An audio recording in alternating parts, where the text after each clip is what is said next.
freaking first cut. Golly. What's going on, YouTube? DFS preview for the second major championship of the year. The PGA Championship is happening right now. We're going to go tier by tier through the pricing, tell you who to play, tell you who to avoid. Hit the like button. Make sure you're subscribed. We'll start right now. Welcome to the First Cut Podcast. I'm Rick Gehman, joined by the crew, the Monday DFS crew. Sia Nejad is here. Sia, welcome in. I just want to publicly apologize to Jacob Hallex for mushing his one and dones, but it's DFS season today, so that's what I'm here to talk about. Yeah, we don't have to put you on the spot with those pesky one and done questions today because that's a test you've been failing, Sia, unfortunately. I mean, Will Zalatoris, I didn't know he was going to lose 4.22 strokes putting. I mean, it's just a zero putter day, and he sails through the cut and maybe has a Xander finish. Instead, I not only mush myself, but Jacob as well. It's not cool. I don't know what to do. It's not cool. Greg DuCharme is here. He is cool. Hey, Greg. Oh, well, thank you for that. You're welcome. Sia, I thought we could have had a better public apology there. I thought a little more was warranted. But hey, it's better than nothing. This is a really exciting week for me. I love major weeks. I love, sometimes we get these courses on the PGA Tour that we've never seen before. I always think those are fun weeks. And when we get to majors, we've seen enough. But in this case, we haven't seen it really with these players since 2007.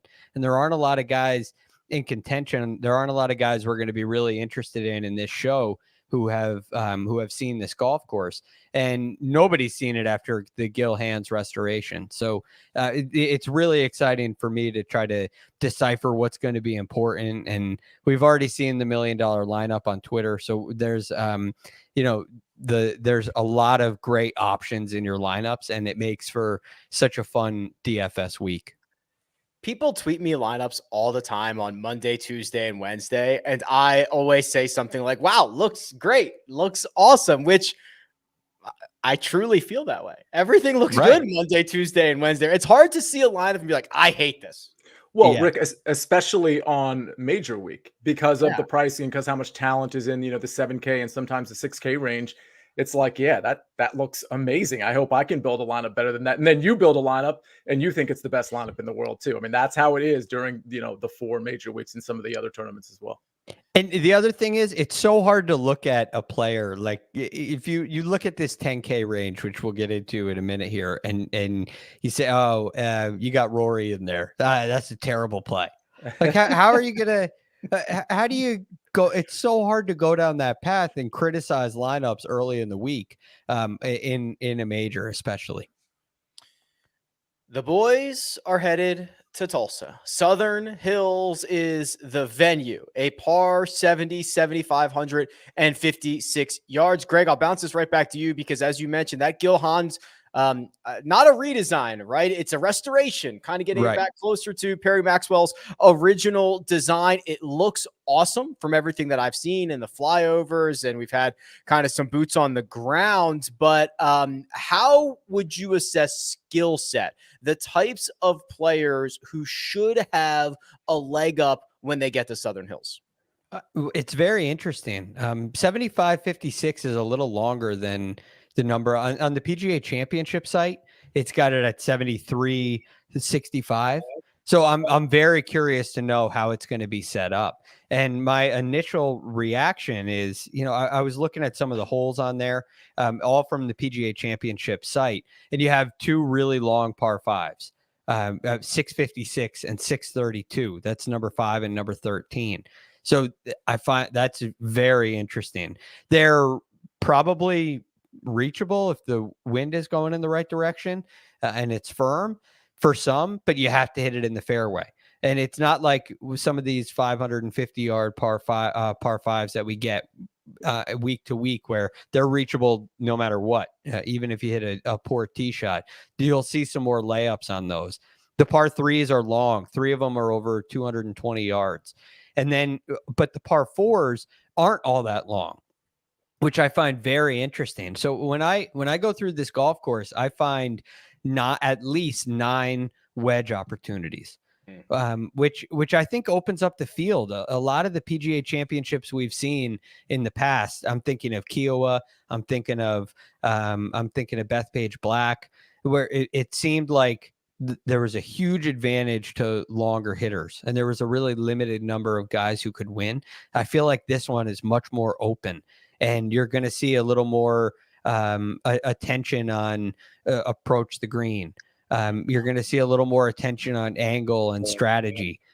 And then you have some runoffs off the green. I think short game, you're going to see some real skill set defined in short game as well. So I'm looking at the tee to green, strokes gained tee to green as a really important aspect this week, with the emphasis on probably more approach play than driving, which has not been the case in a lot of recent PGA championships. Yeah, I think that's a lot of astute observations there. I think you'll hear the word options a lot this week. There's a lot of holes that you can play a lot of different ways. And then Sia, I agree. That second shot, you're either going to separate yourself on the second shot, or you're going to have a pretty darn good short game, because the greens are smaller than tour average, 5,047 square feet on average. The tour's average is closer to 6,000 square feet, and effectively even smaller, in my opinion, because you can see during the restoration, one of the things that Gil Hans did is they kind of flattened and rounded out those edges. So there's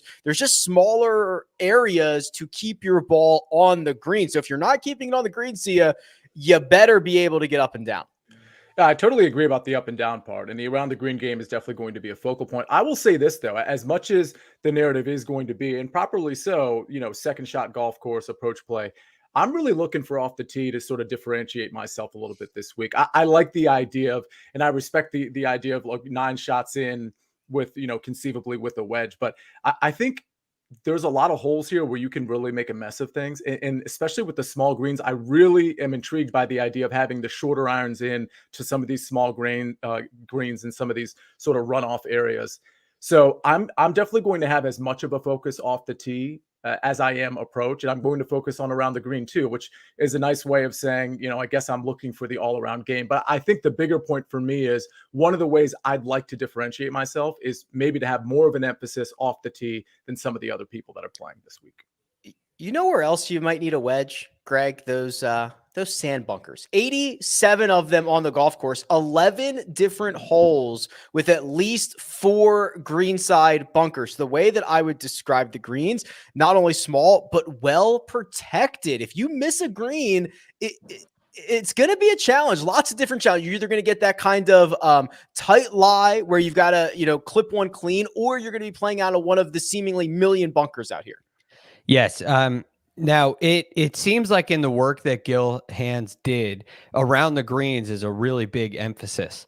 Yeah. And he's actually joining us on Course Record tonight, which airs at 7:00 on CBS Sports Network. And it's really interesting, some of the things that he has to say, but, and I'll keep you updated on all that. But basically in what I've read about the golf course, it used to be a lot of rough around the greens. So you'd have bunkers, which you still do. And he redid some work to the bunkers as well. But you had a lot of bunkers, and you had Bermuda rough around the greens. So when you'd miss, you would end up with some kind of one option, back to your word, options.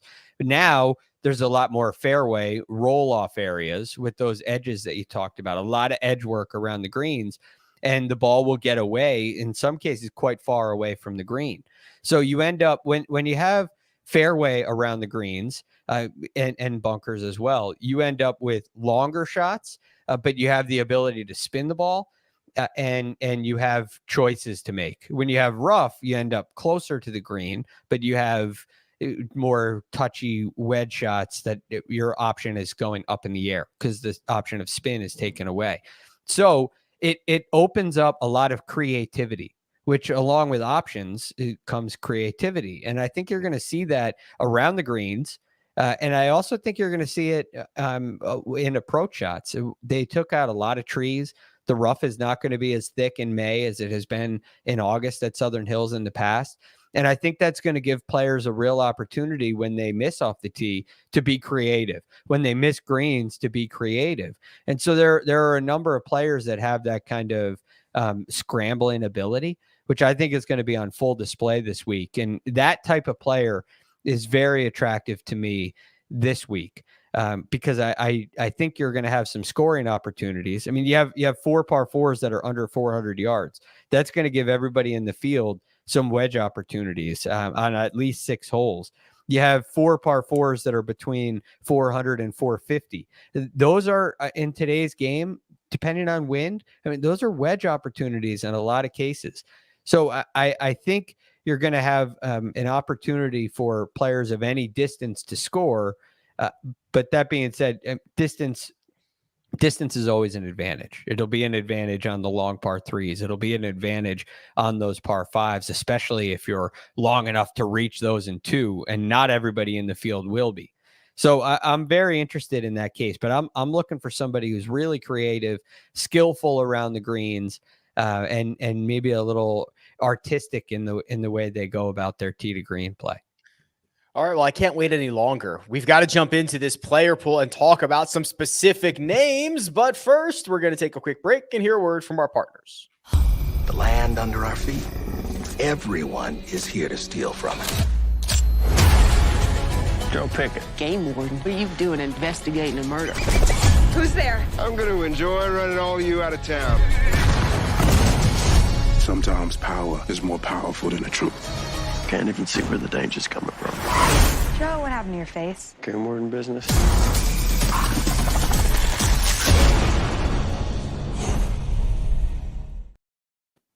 And we're back. The $10,000 range with 5 golfers, and I'll share my screen here. This is a tool on RickRunGood.com. That's my website. Everything you see will be from there. Scotty Scheffler 11.4, John Rahm 11.2, Justin Thomas is $10,700, Colin Morikawa is 10.4, Rory McIlroy even $10,000. Sia Nejad obviously in a major championship.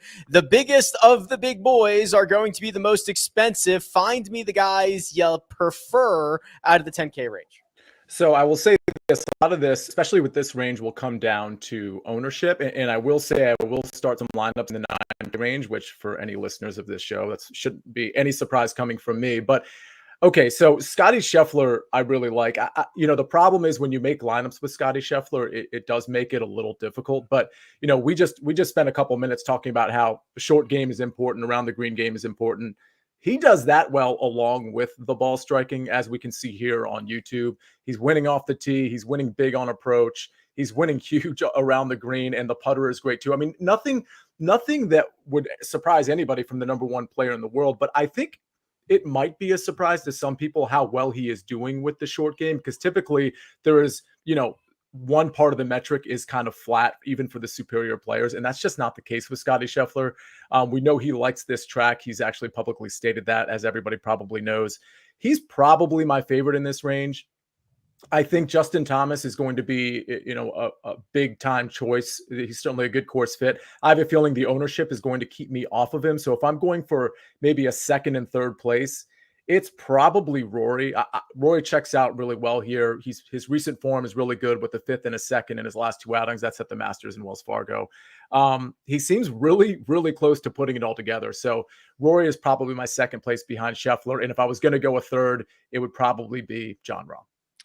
Scotty Scheffler's a problem, Greg, because the last 50 rounds, that's basically half a year. Last 50 rounds, weighted strokes gained approach, he's 7th. Weighted around the green, he's 2nd. Weighted putting, he's 7th. Obviously, add it all up with his 32nd off the tee, and he's number 1 in this field. We talked about the different paths to the top of the leaderboard. Scotty kind of covers a lot of paths to the top of the leaderboard. Rick, are these rankings? These are rankings, my dude. Nice. Greg calls me once a week and says, Rick, when are you going to get rankings on RickRunGood.com? Well, they're here, Greg. Yes. I was looking at this being like, wait, what page is this? Have I missed this entire time? Okay, great. I hope everybody's watching on YouTube. I am fired up about that, Rick. That major championship week, baby. Constantly upgrading. That's phenomenal. So yes, Scotty Scheffler is a problem. And the thing that kept me off of him last week was I don't want to call it a reliance on short game, but short game makes up so much of his skill set. It's why he's the number one player in the world. While the ball striking is fantastic, the separator for him is that short game. And I do think this week that could be extremely important. It could be a really big asset. You're not going to see the green regulation numbers that you saw last week at the AT&T Byron Nelson. You're going to see a lot more players hitting greens in the high 40s, players who are hitting it really well, hitting greens in the high 40s and low 50s. And that leaves a lot more opportunity around the green. And Scotty is an expert at that. I also think he is a very creative player. He sees shots, he feels shots. He's not one dimensional in that aspect, which should be really important for him this week. And I think, if you look at Sia's model, all around play, driving, if you look at my model, a little more approach play and short game, however you break it down, Scotty fits. And so now the question is, can you make a really solid 6-person team with Scotty in your lineup? There's no reason to avoid him, in my opinion, even if ownership is high, because I just believe he's going to be near the top of the leaderboard, if not winning this week. So, yeah, I'd be all over Scotty. I'd be trying to get him in. I'd be trying to get him in your lineups. Well, the last 7 major championships for Scotty Scheffler, he has 7 top 20 finishes. He has 1, 2, 3, 4, 5 top 8 finishes. And, oh yeah, 1 green jacket along the way. Greg, I kind of pigeonholed you into a Scotty Scheffler question. When you look at the rest of this 10K range, if it's not Scotty, maybe if it's not JT, maybe it is JT. Like, where else can we go here if Scotty ends up being too expensive? Well, look, this range is full of extremely playable guys. And like we were saying earlier, I mean, there's nobody in this range that I'm going to say is a bad play. But there are 2 guys that I think kind of stand out to me as they have maybe a little bit of a weakness, and that'd be JT and Rory. Now, the hard part is their games look so good. Their numbers look so good. Their recent form is so good. There are so many reasons to play them. But when they get into major championships, sometimes there's maybe an extra level of emotion that they bring in, and maybe a higher possibility of a letdown, if you will. And that may be enough to keep me off of JT and Rory. I may get a little aggressive here and there and try to get them in there because I like them so much. But at least I think Jon Rahm is extremely hard to avoid. We know how good his ball striking has been. He's coming off of a win. He's gained strokes in his last 3 events, putting, which has been a problem for him. So I think that's fixed. And Jon Rahm's another guy that checks every single box here. But the guy that I'm really interested in, I feel really good about him this week, is Collin Morikawa, who, I asked a question last night. Are you worried about him taking 3 weeks in a row off? And it's just something I kind of was wondering, well, where's Collin? I expected to see him at either the Wells Fargo or the AT&T Byron Nelson, and didn't. And it raised that question in my head. But I looked into it, and there's nothing to fear here. Well, when he's taken 3 weeks off or more on the PGA Tour, he's finished inside the top 10 every single time. So it has not been a concern at all. In fact, he did the same exact thing last year heading into the PGA and finished tied 8th on a golf course that probably didn't fit him very well. This one fits him. This should really fit him. He should have a lot of short iron opportunities. He should have a lot of wedge opportunities, and I think he's going to play from the fairway a lot, which almost reduces the importance of his around the green play. But I think Scotty will lean on it a little more. I think JT and Rory will lean on it a little more. Fortunately, they're both very good in that area. I don't think Collin's going to have to lean on short game all that much, and I love his precision with his short irons. So I feel really strongly about Morikawa this week.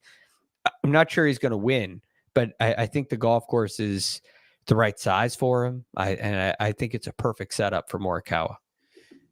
Man, these young guys are really good at major championships. Morikawa's last 5 majors, 5 finishes inside the top 18, 4 of them inside the top 8, 1 win. That doesn't even count his PGA Championship victory because that wasn't in his last 5 major starts. That is just stout, absolutely stout golf in the biggest events of the year. That's scary. Yeah, and if you look at the ones that aren't stout, it's a first attempt at the Masters. We know how difficult that can be. You have the 2020 US Open at Winged Foot, an extremely difficult venue where in 2006 Tiger Woods missed the cut there and went on to win his very next, in fact, his next 2 major championships. So Winged Foot has taken down some of the best players in the history of the game. Yeah. So I don't. And the 19 U.S. Open at Shinnecock Hills was extremely difficult as well. So I kind of have an excuse for him in everything that's not a top 10 finish. He could be a problem this week as well. Let's jump down to the $9,000 range here. Victor Hovland, 9,900, Cam Smith, Jordan Spieth, Dustin Johnson, Xander Schauffele. We rounded out with Hideki Matsuyama, Patrick Cantlay, and Brooks Koepka. Sia, you said you'll build some lineups that start in this $9,000 range. So if we're in the $9,000 range, now where do we want to start? Well, I mean, how would you guys feel about starting with Cameron Smith and Jordan Spieth? Pretty decent, right? Pretty good, yeah. Yeah. And so those are 2 of my favorite guys in this tournament. I'll point out Victor Hovland only in the sense that if he happens to be of like the 2 young guns that always get associated with each other, Morikawa and Hovland, I think Morikawa is likely to carry a little bit more ownership than Hovland. So I think Hovland is a pretty good leverage play in spite of the around the green issues that both he and Colin might have. But my 2 favorite are definitely Cameron Smith and Jordan Spieth. I like Patrick Cantlay as well, but like Cameron Smith just gets it done. I mean, this is definitely the type of course, especially if you're going to need some short game magic, where Cameron Smith is likely going to excel. We haven't seen him a ton lately. That doesn't really bother me at all. As we look here, I mean, the approach play has been pristine. Obviously off the tee, he's had some issues here and there. But if you look at the approach in the around the green game and the putter, I mean, this is a guy who can absolutely win this tournament. He showed that at the Players, obviously, almost took down the Masters. Yeah, he's taken the same amount of time off as Morikawa, which is, haven't seen him since the Zurich Classic, but he's currently in the midst of his best approach season ever. He's currently in the midst of basically his best putting season ever. Still very good around the greens. It's all there as long as he keeps it in play off the tee, which he does well enough. Let's talk Jordan Spieth here, Sia, because that was the other name. A win at the RBC Heritage, a runner-up finish last week at the AT&T Byron Nelson, looking to complete the career Grand Slam, and you like what you see from Jordan. Yeah, and the thing about Jordan Spieth is pricing came out before he made this great run at the Byron Nelson. I know the fields are different, but obviously with the way he played there, I mean, I think we're getting certainly a discount on Spieth. If you just look at his ball striking, including off the tee, which was often a criticism of him last year, actually the last couple of years, it's been really, really good. He finally gained with the putter and almost took down, probably should have taken down a tournament yesterday. So Jordan Spieth at 9,600. I mean, I think if we put him at 10-2, I don't think we would blink at that. So I think you're getting value there. I think there's also going to be ownership there, though, as well. So again, I think this is a tournament where there's going to be a few guys that are going to carry some ownership. That's something to watch out for. But Cam Smith and Jordan Spieth, I like them both quite a bit. Yeah, certainly worth noting, and thank you, Sia. This pricing did come out very, very early. So the results of the Byron Nelson not cooked in to this pricing. So, Greg, when you start to see what we have available in this $9,000 range, where does your attention turn to? Well, you think about some of the key attributes that we outlined earlier. You think of creativity, you think of short game, you think of iron play. Cam Smith and Jordan Spieth jump off the page to me, which Sia mentioned. I couldn't agree more. I think those are both fantastic plays this week. And, you know, they're also great bunker players, which could go a long way, and they're extremely attractive. The other guy that I'll mention, and we talked about him a little bit beforehand, Rick, is Hideki Matsuyama. Let's go. It's just, this could be a Hideki week. He gained strokes putting last week. That's been kind of a bugaboo for him. I think he has a really underrated short game in general. Maybe his victory at the Masters kind of showed people how good his short game is, but his wedge play and short game is top tier. I don't know if I'd call it elite, but it's pretty darn close. So I don't worry about him in that aspect. Again, if you want to favor driving, Hideki Matsuyama fits that mold. If you want to favor approach play, he fits that mold. And if you weigh in short game into the mix too, yeah, he fits that mold. And to address the putting issue with both Jordan Spieth and Hideki Matsuyama, in the last 10 PGA championships, only 2 of the winners have entered the PGA top 50 in strokes gained putting. Top 50. So eight of the last 10 winners have been outside the top 50 in strokes gained putting. I find that to be alarming. I mean, Jason Duffner won. He was 163rd entering. Colin Morikawa was 164th. Phil was 122nd. Brooks Koepka was 93rd when he won and entering in strokes gained putting. So I think you could get a similar story this week. Now, that doesn't take away from a Cam Smith. I think Cam Smith, the fact that he's the best putter on the PGA Tour, works everywhere. That's great everywhere.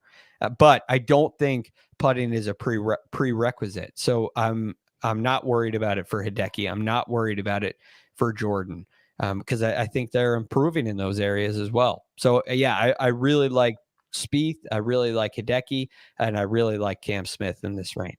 The last 10 starts for Hideki Matsuyama have resulted in 2 victories, 2 more top 10s, 2 more top 15s, and another top 20. And that's while he's been dealing with the injury, right? Like it's been lingering forever. It's amazing what he's been able to do. And when healthy, which he seemingly is right now, it has been very, very good for Hideki Matsuyama. Rick, do you think we're past the risk of the WD risk for Hideki Matsuyama? I would think so. Again, it's so hard and we'll never know the true answer to this, but he took the month off from the Masters to the Byron Nelson and then looked awesome and healthy. And when I saw him on TV, I didn't see him stretching or grabbing at anything. So I would be very comfortable rolling with Hideki under the assumption that he's healthy and ready to roll.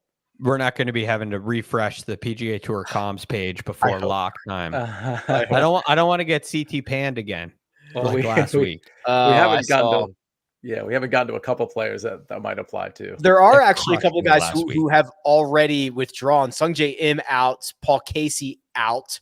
So at least they did that early. Yeah, but I hope we don't have to refresh for Hideki. No, I hope not too, because it sets up so well for him. I'm excited to see what he does. I really like his chances this week. I will say this, Rick, there's probably 4 or 5 guys in this 9K range that are going to be pretty popular for good reason. And there's going to be like 4 that aren't very popular, some with pretty low ownership, relatively speaking. So obviously, I think Cameron Smith and Jordan Spieth, and I haven't looked at any initial ownership, but I think those 2, I think Decky's going to get some popularity.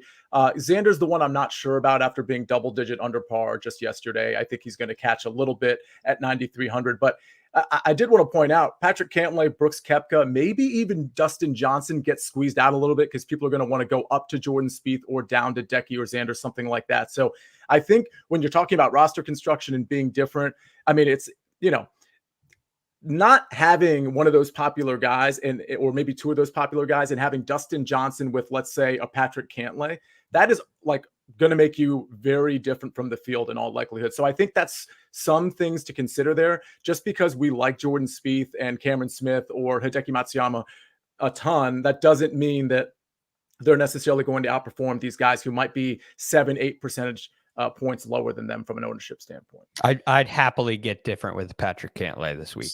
So would I. Yeah. Let's talk about those 2. Cantlay, Koepka, because I think they're kind of question marks. Greg, we'll start here with you because Cantlay's not been good at major championships. He's been phenomenal everywhere else. Koepka, we haven't seen since the Masters, withdrew before the Byron Nelson, and now we are just like shoulder shrug on the state of Koepka's game. They're like opposites in a way, where you look at Cantlay and he checks every box except major record. You look at Koepka and he checks 0 boxes except major record. So they're opposite in that degree. I'm much more comfortable with Patrick Cantlay. And the reason is, it's not that Koepka hasn't played since missing the cut at the Masters. It said he was going to play last week and withdrew. And that I don't know what that's about. I don't know why he would. I don't know why he would do that.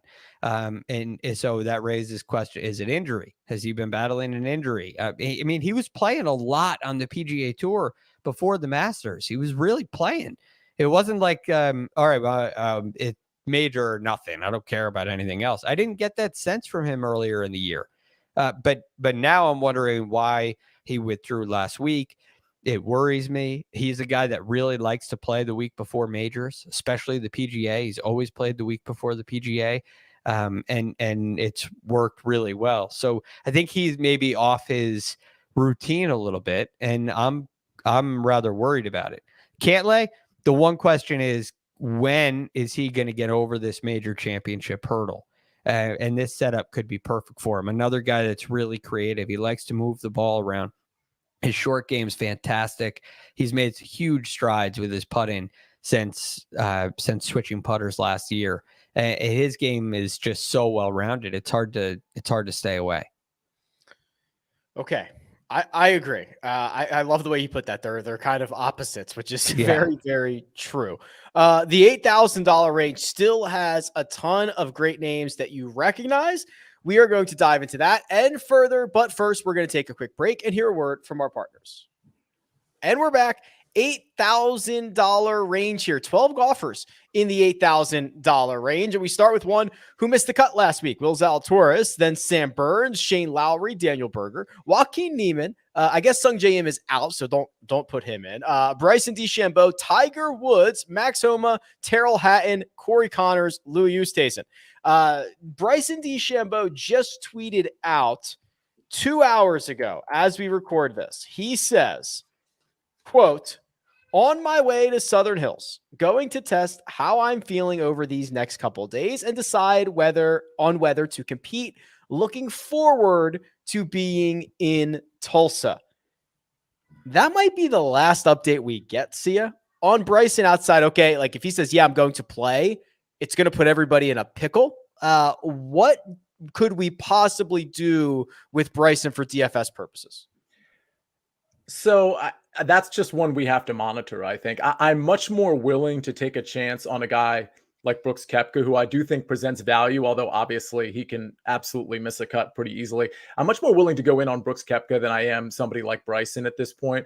But listen, if we see him, and I'm sure we'll see video footage because we always do, if we see him hitting it and he seems to be in good shape and in good spirits at 8,300, given that I'm going to be emphasizing distance a little bit more than others and off the tee a little bit more than others, I don't mind playing Bryson, but the reality is, this probably isn't the test for him to come back to. If he's in, like, this isn't, if you're injured and you haven't played a while and you haven't been practicing because of an injury, I'm not sure that this is the track you want to, get right on. So he's probably a stay away from me. Any strong thoughts on Bryson, Greg? Yeah, he's absolutely a stay away from me. Look, Bryson, he's Brooks Koepka. I think it's a very interesting point. Brooks Koepka has a very simple approach to the game of golf. It's very simple. He can go a long stretch and turn it on and play. His attitude is it's just golf. And whether you agree with that or not, that's the way that he operates. But Bryson DeChambeau is a guy that needs work in order to feel right. He needs that effort. He needs to know his numbers. He needs to know what's going on. He's not going to go feel it out. Now, he's very talented, but there are very, very few signs for me that this is a place that he's going to do well. And so I would be a vehement. I mean, it's the easiest guy in the 8K range to cross off your list to me. And that includes Tiger Woods. In the midst of easily the worst year of his career. Now, he hasn't played a lot. When he does, and he's been battling injury, hasn't been good. So if you're watching on YouTube, you can see it's basically red across the board for Bryson. Let's open up the 8K range to anybody else then, Sia, because if we're out on Bryson, who are we in on? Yeah, we're in on quite a few guys here. Let's start with Will Zalatoris, my one and done last week, which is super disappointing what he did at the Byron Nelson, but it really came down to the putter with him. He lost 4.22 strokes putting. He was great in the ball striking department. He just, unfortunately with the putter, he sort of reverted back to what he was prior to, let's see, the Masters and the WGC Dell match play. So it's one of those things I'm willing to lean, especially in a tournament where perhaps Greg is right that the putter is not going to be a super strong emphasis relative to off the tee approach and around the green. I'm willing to go right back to Will Zalatoris, especially if I think his ownership percentage is going to be a few percentage points lower coming off of that miscut. If we compare, for example, Will Zalatoris to Sam Burns, like if you look at the profiles of those two, I much prefer going to a miscut Will Zalatoris versus a miscut Sam Burns. Zalatoris, the good news is gained 3 strokes on approach last week in that miscut, which is right on brand for him. It's not a huge concern. It would be a big concern if he did something completely out of the ordinary, but that's not what happened. So I'm also willing to buy back in on Will Zalatoris. Greg, how are you allocating your funds in this $8,000 tier?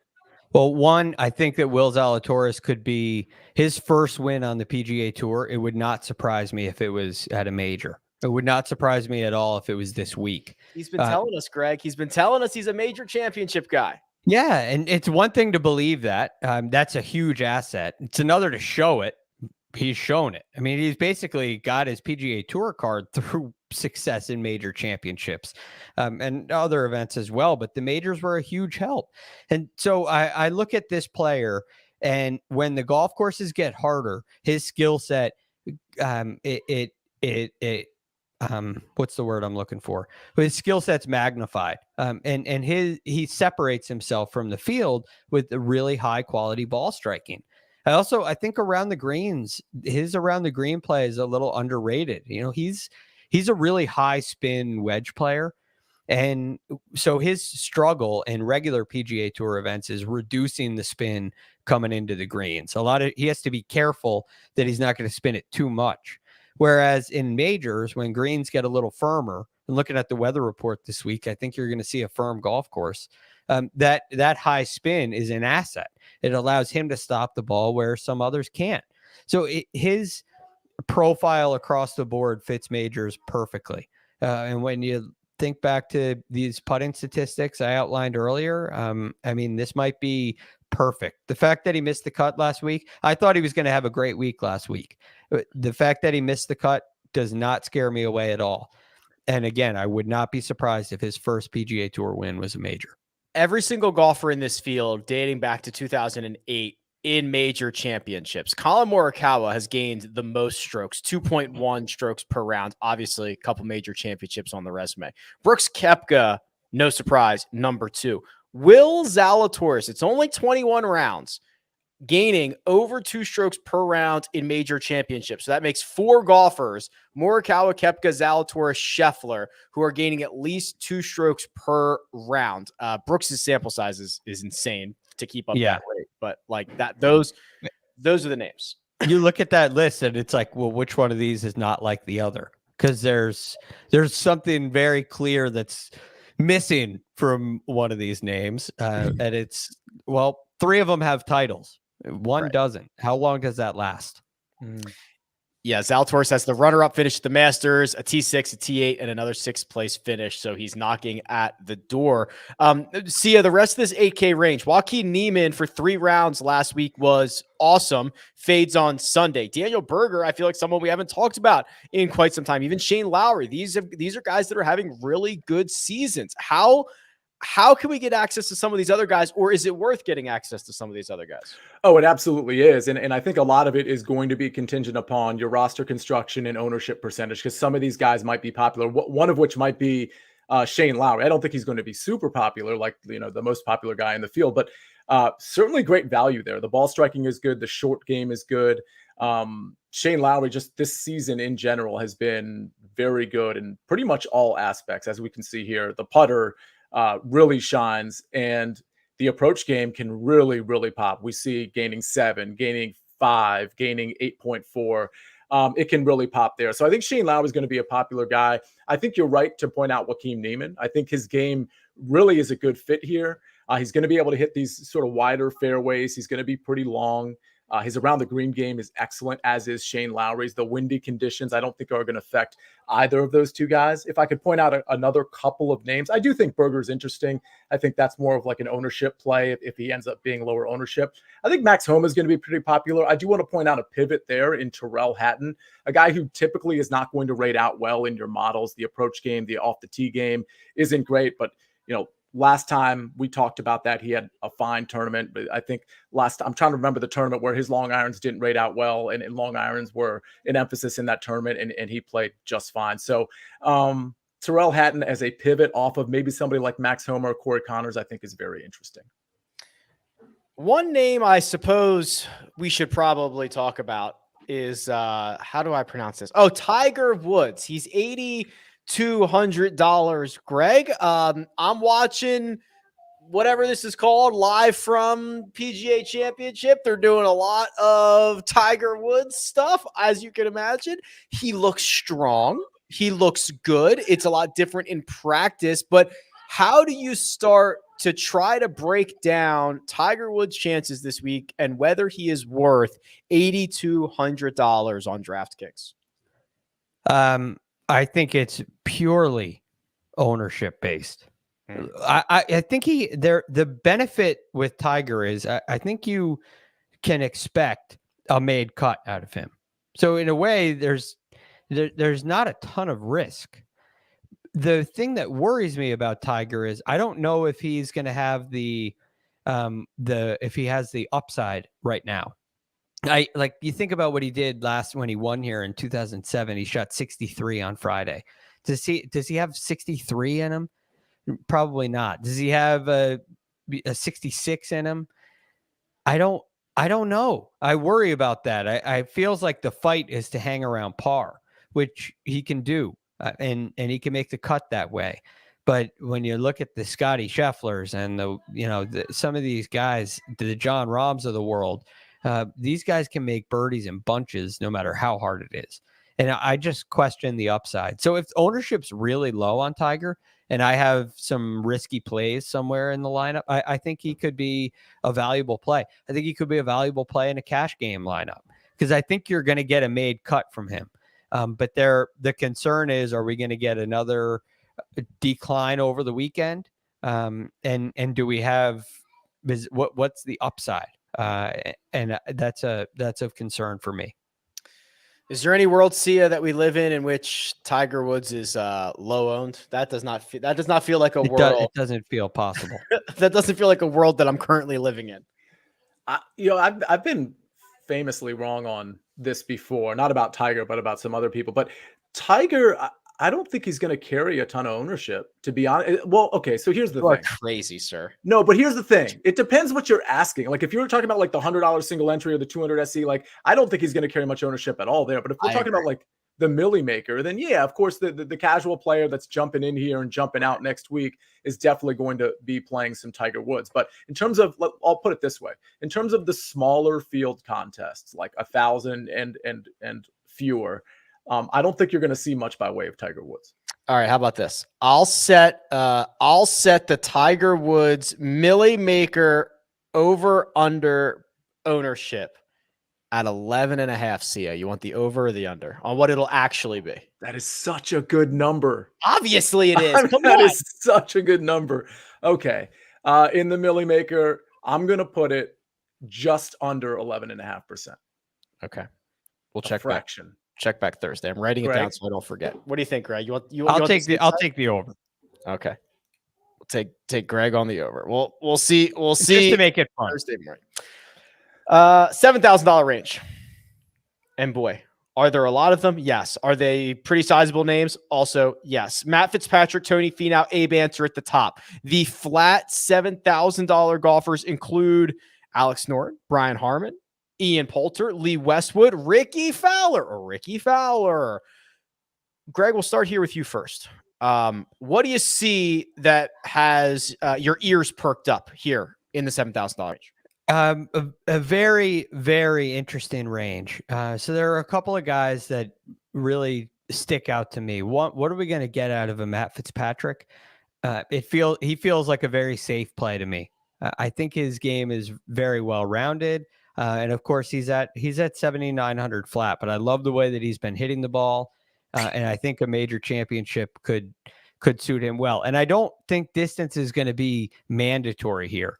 But the other guy I really like is Cam Young, and I know Sia is going to really like him too. So I'll let Sia take that one. But I think Cam Young is a great option, and I'm very curious. There's so many guys I like. I wonder what.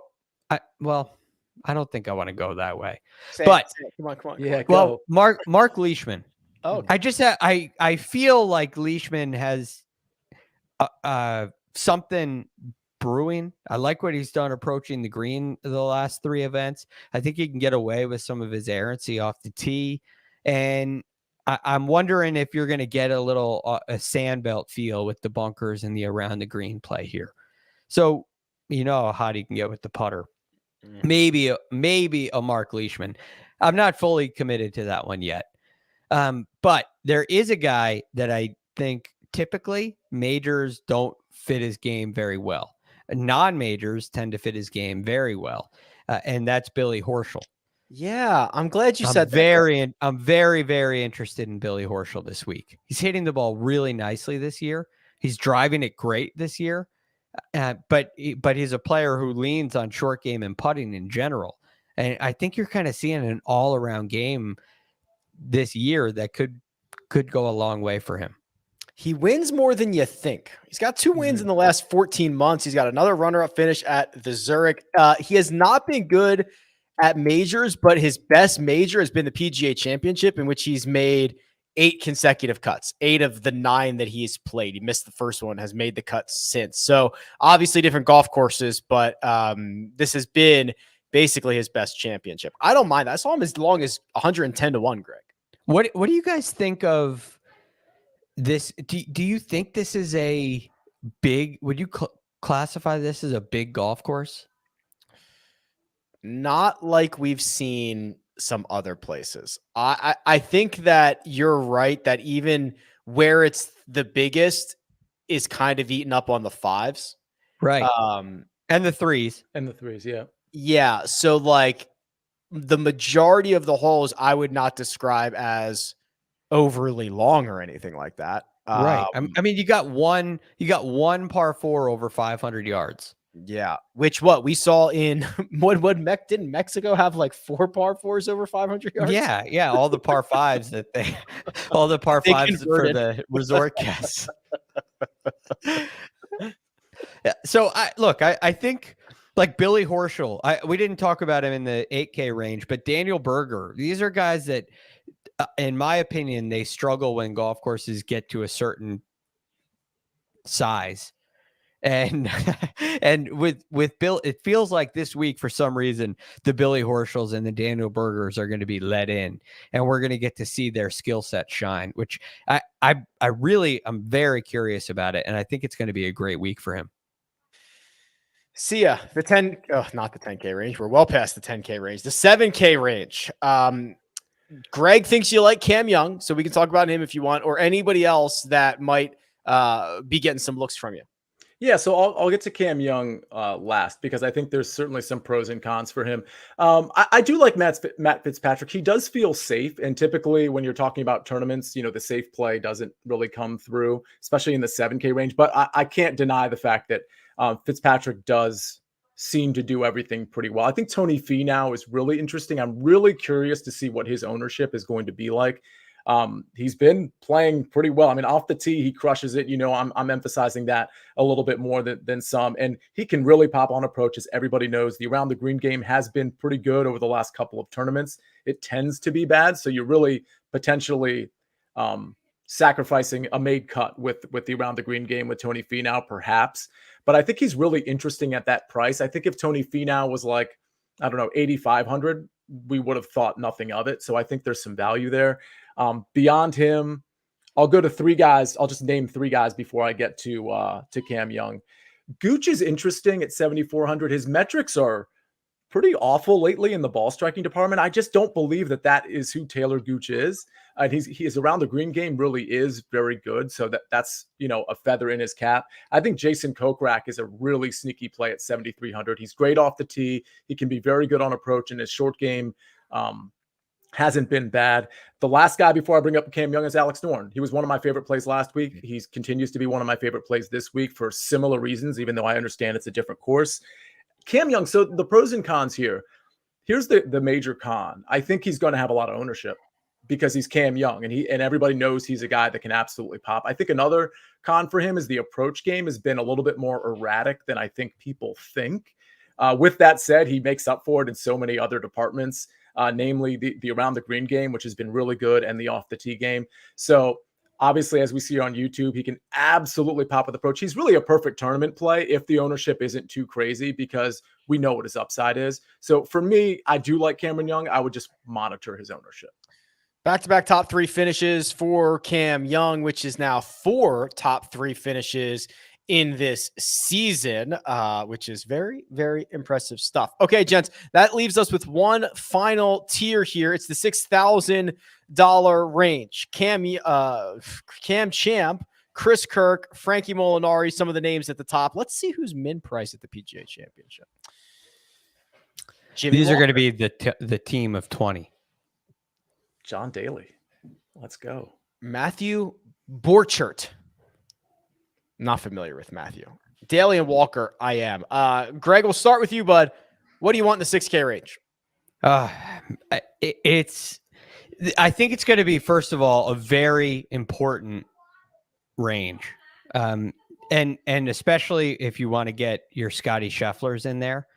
So this is one that's like it's stressful for me. One name that I've seen that I really like, if you go off a tee to green play, is Chris Kirk. He's been phenomenal tee to green. One of the better players in the field, believe it or not, depending on how many rounds you do.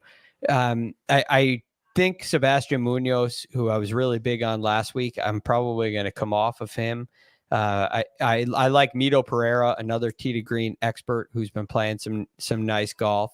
And then the other guy, again, getting down to this range, I'm really emphasizing tee to green play. And this one's kind of a little unfair, but Bernd Wiesberger, maybe a good option. He's played some nice golf overseas. He's at 6,600, could be an advantage. And perhaps we see a surprise DP World Tour player up there. One other guy. I almost forgot. Mackenzie Hughes. Complete pop play, complete guess, but seems like a guy. This seems like it could be a good golf course for him. 6,600.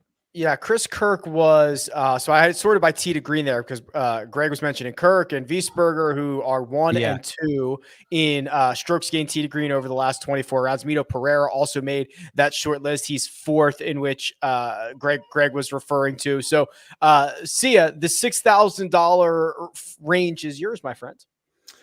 Chris Kirk, I absolutely love. So just to break that down even further for him, he's gained on approach and off the tee in 7 straight measured tournaments. So separately, not forgetting about ball striking, off the tee and approach 7 straight events. And prior to that, it hasn't been that bad either.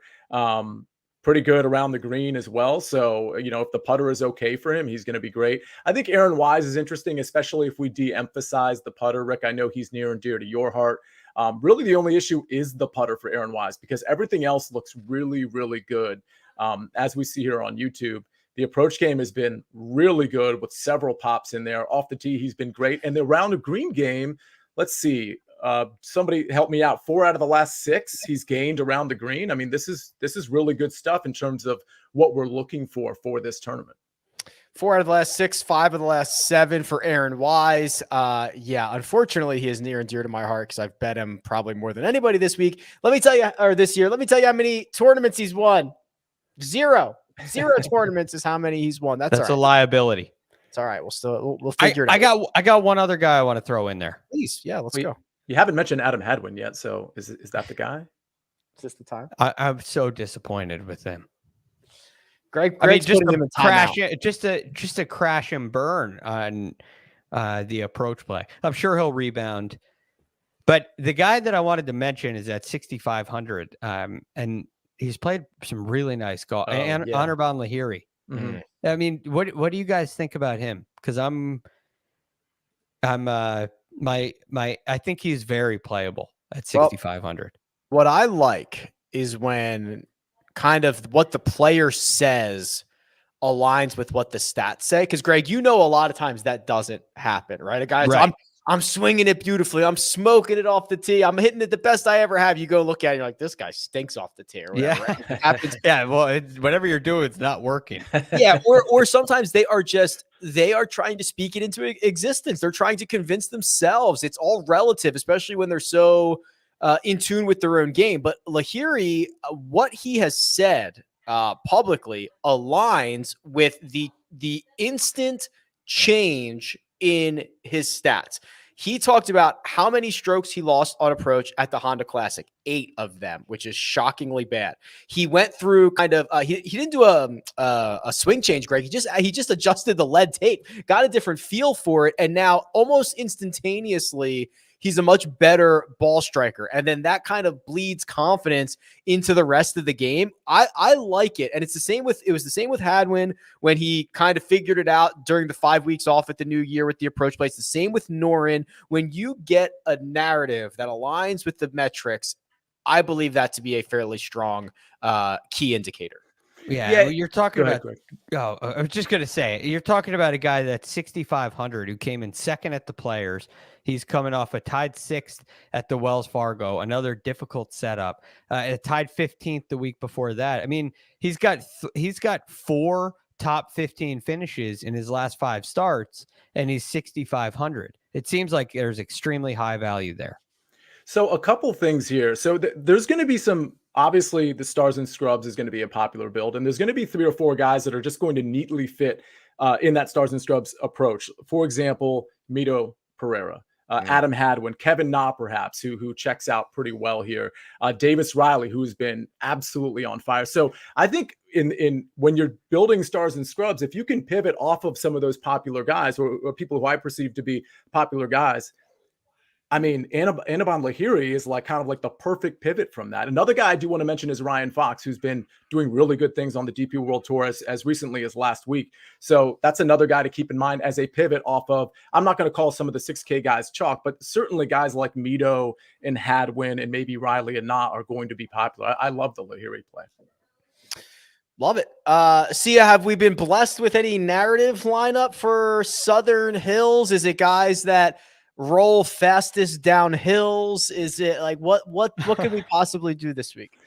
Oh, that's interesting, Rick. So we actually got some very interesting, not necessarily on point narrative lineups, but they were interesting nonetheless. And they came in as soon as pricing came out. So they've been sort of trickling in over the last 4 or 5 days. But I got to be honest, it's, you know who delivered? John Markowski. Yep. John Markowski always delivers, baby. And that's not to take anything away from the other submissions, but I mean, so unfortunately for John, there was a couple guys that withdrew that were perfect in his narrative lineup. However, he was able to cobble together a person, and I was able to cobble together the person. And this is under my Twitter because I had to sort of refine it a little bit because of the WDs, but this is mostly John Markowski's.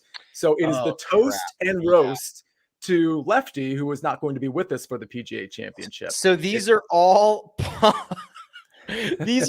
puns that also tie into something related to Phil Mickelson. Am I understanding that right? That is correct. Oh God, not all of them are flattering either. So it starts off here, Sia. Joaquin Nieminsider trading. Yes. So we're roasted right out of the gate. Yes. Dustin John Sun Devil. That's pretty good. Yeah, not bad. That's pretty good. So I have to get my brain to say this right. Sepp struck a deal with the Saudis. Yes, indeed. Clever. Oh, this is the best one. Cam somehow defending champ. So that's Cam champ, by the way. All right. Yeah. Yes. Siwoo Kim planted calves, which is hard to say. And then Jonathan, what happens in Vegas? Yes. The toast and roast to the lefty squad team leaves you with $3,800 to quote throw around at the tables. That's not even like a fifth of a bet for Phil. We're gonna need more than that to throw around, I think. Sia. Yeah, he's gonna have to maybe like put that on a number on the roulette wheel and go 35-1 on it to have something to play for blackjack.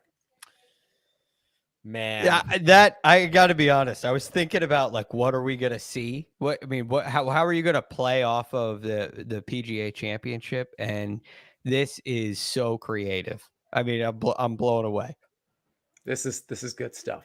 Again, thanks to John Markowski. My ad was Jonathan. What happens in Vegas, especially with the recent news that came out about a week ago with Phil. But yeah, he did the rest. Good stuff.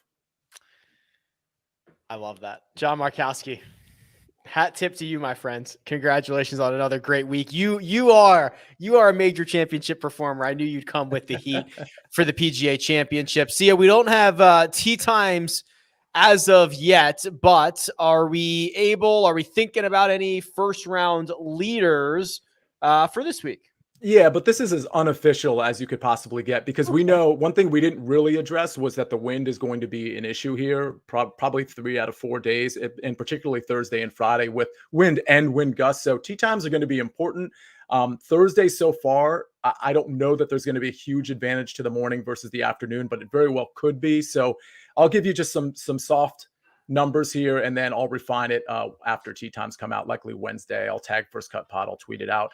Jordan Spieth at 35-1, Hideki Matsuyama at 40-1, Will Zalatoris 45-1, and then a couple bombs, Alexander Noren at 80, and Aaron Wise at 110. Rick, you can't hit the outright over 4 rounds, but hey, maybe you can hit it after 1.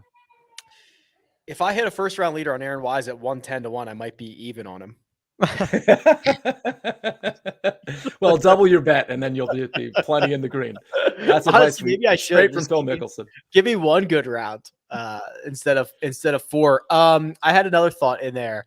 Oh, if Jordan Spieth is your first round leader going for the career Grand Slam, just crank it up to 11. It's gonna be madness. Will it take? I mean, I think at that point it takes over the. That has to become the top story. I mean, unless Tiger's T9. Yeah. If Tiger's in the top 10, that's the story. But I don't think that's going to be the case. I hope it's the case. I don't think that's going to be the case. God, I think Jordan's the story this week. I think this is 5 guys. 5 guys, Greg. You know, 5 guys. It's a career achievement. 5 guys.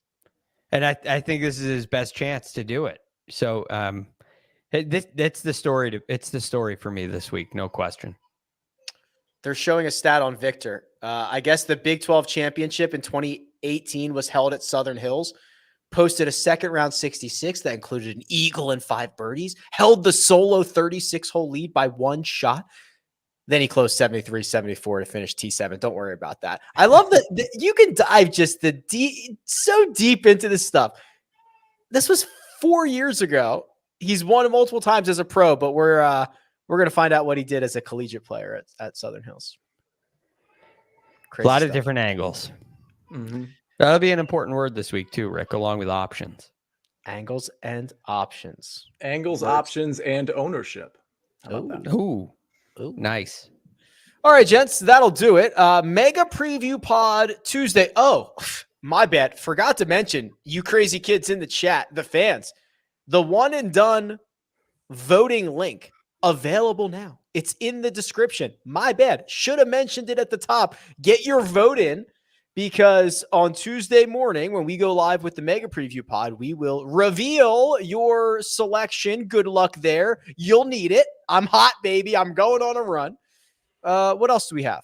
Round by round recaps. I don't know if we've officially announced the other stuff in between, but I think there's more stuff coming as well. And I think stick around on Wednesday. We got some things coming. Jacob says, quote, stick around on Wednesday, which friends of the pod, maybe people making some debuts. I know. Almost sounds like a threat. Stick around on Wednesday. All right. We'll stick around on Wednesday. Producer Jacob does all the hard work behind the scenes. Give me Paul Casey there. Maybe Paul Casey. He's not playing. Maybe we should get him on the pod this week. Have we considered that? Reached out to his people? He was in the lefty lineup, by the way. South Paul Casey. But with that's good too. Yeah. Dang it, Paul Casey. All right. Greg DuCharme available on Twitter at @TheRealGFD. Sia Nejad available at Sia Nejad. You can find me at RickRunGood. This has been The First Cut. We'll catch you next time.